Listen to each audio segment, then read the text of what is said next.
Most people moving to the Twin Cities make the same mistake. They open up Zillow before they understand the metro. Truthfully, the area you decide in here, it's going to determine your commute, your schools, and how much house you can afford even. We've got city living here, we have 4 distinct suburb quadrants, and a growing rural market. Most people moving here just don't know where to start. My name's Travis Anderson. That's exactly what we're going to do in this video. The South Metro is probably the most popular spot for relocation buyers, at least at the beginning. There's a reason for that. You're pretty close to the airport, you're close to the Mall of America, you're only 20 minutes from either downtown St. Paul or Minneapolis. The commute from the south works no matter where you're going. And the housing mix is pretty strong too. We've got townhomes, ramblers, split entries, even all the way up to new construction. It's all in the south. We've got really good school districts, good parks, good trails. If you don't know the metro yet, you're probably going to start in the south. Now, the East Metro is growing fast over the last 10 or 15 years. It feels much newer neighborhoods, modern layouts, strong schools, and pretty solid amenities. Woodbury being one of the anchor cities out there, and it's become one of the most requested areas for our relocation buyers. Your commute to St. Paul is pretty easy, maybe only about 10 minutes. Getting to Minneapolis is a little bit harder because you have to drive through St. Paul. Not a deal breaker, but it's worth knowing before you fall in love with the house out east. The East is going to reward people who work in St. Paul or work remotely. Now, the West Metro is more of your premium quadrant with higher prices, really strong schools, really established neighborhoods, and it's a short shot into Minneapolis, but conversely, it takes a little bit to get to St. Paul. You have to drive through Minneapolis after all. You are paying for the location in the West. The West is going to attract some of those relocation buyers from larger metropolitan areas. If your hub is Minneapolis, the West is a really good spot to start, but you are going to pay more. Most buyers say it's worth it. The North Metro is where you get a little more house, a little more bang for the buck, so to speak. You get larger lots as well, a little less density away from the city, and lower price points in most of those areas. If you are working remotely, you might consider starting in the north. Now, when you want to get to the city, it gets congested right on the 494 ring there. So if you're commuting, you're going to have to pay close attention, especially if you're heading into Minneapolis from the north. It gets really, really congested. But the north does reward buyers who want a little more room to breathe. Now, there's another option that many relocation buyers don't consider until they get here, and that's moving maybe 40 to 60 miles away from the city and getting a little more land. In the north, you're looking at towns like Zimmerman. The south is going to be towns like Northfield or Faribault. Out east, you're getting into Wisconsin, which is just basically like an extended part of the Twin Cities. And out west, you're maybe getting into Buffalo. Now, these aren't bedroom suburbs anymore. These are small towns, acreage lots, hobby farms. Space you can actually feel, and the price difference is very real. You can get significantly more house, significantly more land for the same budget.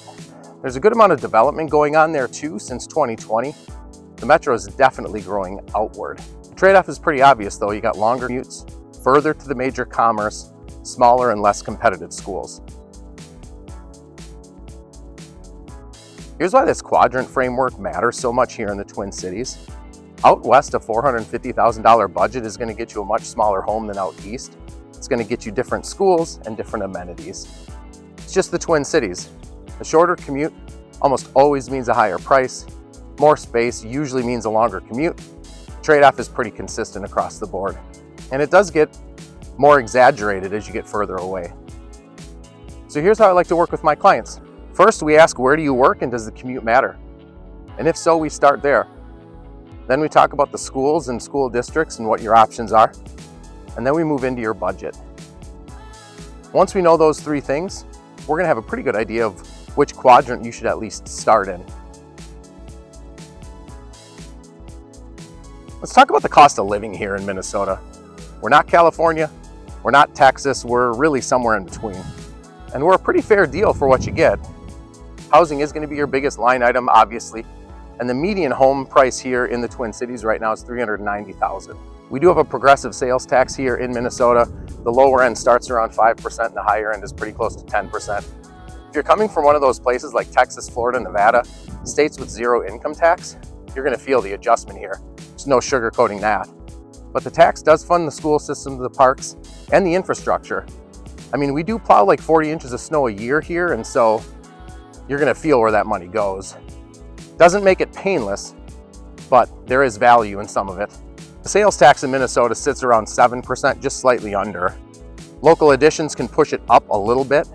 Like if you're in downtown Minneapolis, we have sales tax to help pay for the Viking Stadium. Here's what most people don't know about our taxes though.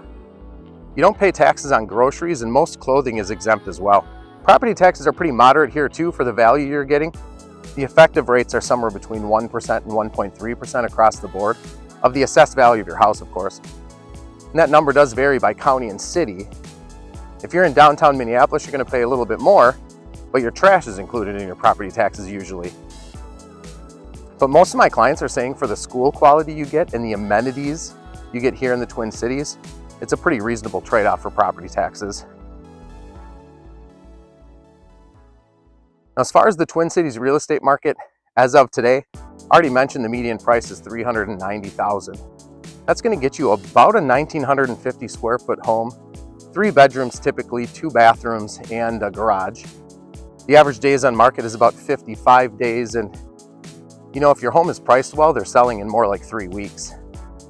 As you already know, that median price is gonna vary depending on the location. So in the south, your median price is $400,000. That's gonna get you 2,000 square feet. In the east, it's $495,000. It's gonna get you a little newer home at 2,400 square feet. In the north, it's $400,000 as well. You're gonna get 2,200 square feet. And out west, we're above 500, you're 525,000. You're gonna be getting about a 2,400 square foot house. As far as St. Paul or Minneapolis, we're sitting at $400,000 for median price there, and it's a 1,700 square foot home. Now the market is seasonal here. It does pick up in Q1. It kind of peaks in the middle of the summer, and then it begins to decline until the end of the year. If you're buying in the winter, inventory is lower, but so is your competition overall. It's a pretty stable market. You just have to understand that rhythm. It's like a bell curve. And if you could time the market, at least if you're moving to the Twin Cities, you're gonna wanna come in the middle of the summer because you're gonna have a lot more homes for sale, but the demand is on the downswing. Yes, we better mention the winters. It is cold. November through January specifically is really cold. Winter really goes through March. We just wrapped up here.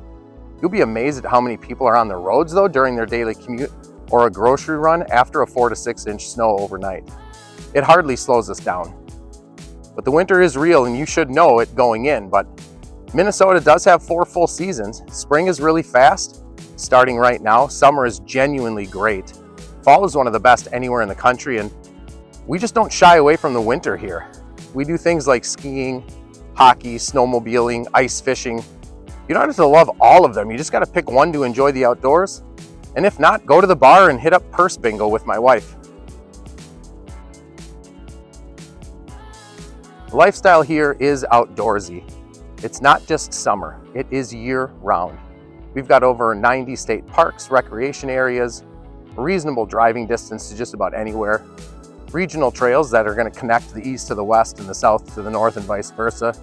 You can bike from just about anywhere in the Twin Cities to just about anywhere else if you'd like. Lakes aren't just for the weekend, it's really in your backyard. You can see right here as I'm going for a walk. We've got working boat launches, swimming beaches, fishing access points, woven right into the suburbs. Golf is a pretty serious deal here too. We've got over 200 golf courses in the state. Some other things are farmers markets, outdoor concerts, rooftop dining. The culture literally flips the moment the temperature rises. Even on a cold day like today, where I'm just in a long sleeve shirt, it's not even 40 degrees, and I'm walking past many people. Our clients moving in here, you can live in a really quiet neighborhood with a nice yard, nice trees, good space, low traffic, and you can be 20 minutes from just about anything here in the Twin Cities, maybe 30 minutes, and get a really good nightlife. It's kind of a combination that you can't expect in every major metropolitan area, but you can expect it here. The only downside is if you become a Vikings fan, the odds of us winning a Super Bowl are basically zero. That's the bottom line here in the Twin Cities. We've got 4 quadrants of suburbs, we've got a major metropolitan area, and then you've got the outskirts where you can move a little bit further away from the city. Each of these areas is going to provide you with different schools, price points for different size houses, and a commute that you got to take seriously. Look, if you've got questions, do me a favor. Give me a call, shoot me a text, hit me up in the comments section. My name is Travis Anderson, and as always, all my best to you and yours.